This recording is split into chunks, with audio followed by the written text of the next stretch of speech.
ஷீலு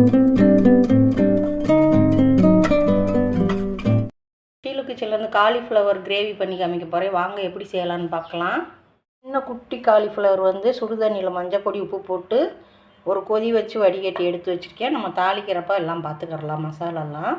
வாங்க தாளிக்க போகலாம். இப்போ கடாயில் தேங்காய் எண்ணெய் ஊற்றிருக்கேன். எண்ணெய் காயுது. சோம்பு தான் 1/2 ஸ்பூன் போடுறேன்.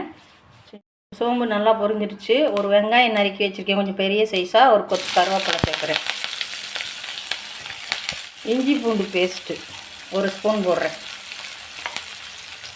நல்லா வதக்கிடுவோம்.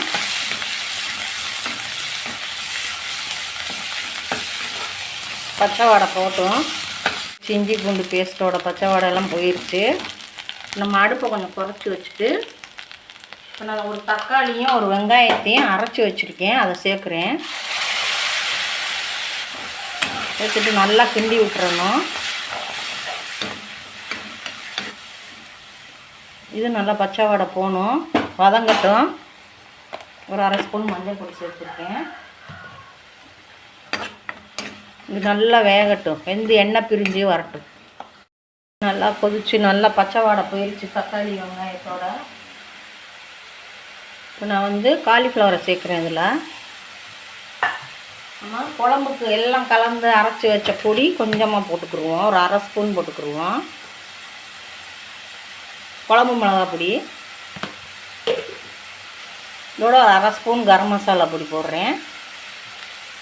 அவ்வளோதான். தேவையான அளவு உப்பு போட்டுக்குருவோம். அதில் கல்லுப்பு தான் போடுறேன். நல்லா வதக்கிடுவோம்.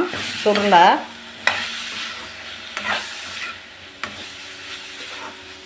நல்லா வதங்கட்டும் மசாலா. இப்போ நம்ம இதுக்கு தேவையான அளவு தண்ணி சேர்த்துருவோம்.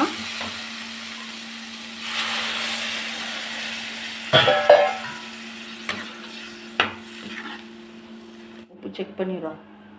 இப்போலாம் கரெக்டாக இருக்குது. நல்லா கொதித்து தண்ணி வற்றி எண்ணெய் பிரிஞ்சு வரட்டும். இப்போ மசாலா எப்படின்னு பார்ப்போம். கொஞ்சம் தண்ணி நல்லா சுண்டி வரட்டும். இப்படி அடிக்கடி நம்ம பார்த்து கிண்டி விட்டுருவோம். கொஞ்ச நேரம் இருக்கட்டும். ஓப்பன் பண்ணி பார்த்துடலாம். இப்போ எண்ணெயெல்லாம் நல்லா சுற்றி பிரிஞ்சு வந்துருச்சு. மூடி போட வேண்டாம், இப்படியே இருக்கட்டும். இந்த ஸ்டேஜில் நம்ம மல்லி இலையை பிச்சு போட்டுருவோம். நல்லா ஒரு கிண்டி விட்டுருவோம்.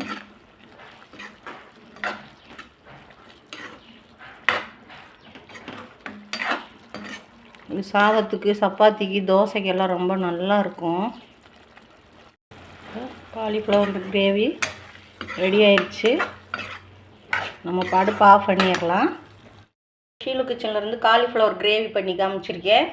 நீங்களும் இதே மெத்தடில் செஞ்சு பாருங்கள். இது வந்து சாதம் சப்பாத்தி தோசைக்கு ரொம்ப டேஸ்ட்டாக இருக்கும். ஷீலு கிச்சனுக்கு லைக் பண்ணுங்கள், ஷேர் பண்ணுங்கள், சப்போர்ட் பண்ணுங்கள். நன்றி.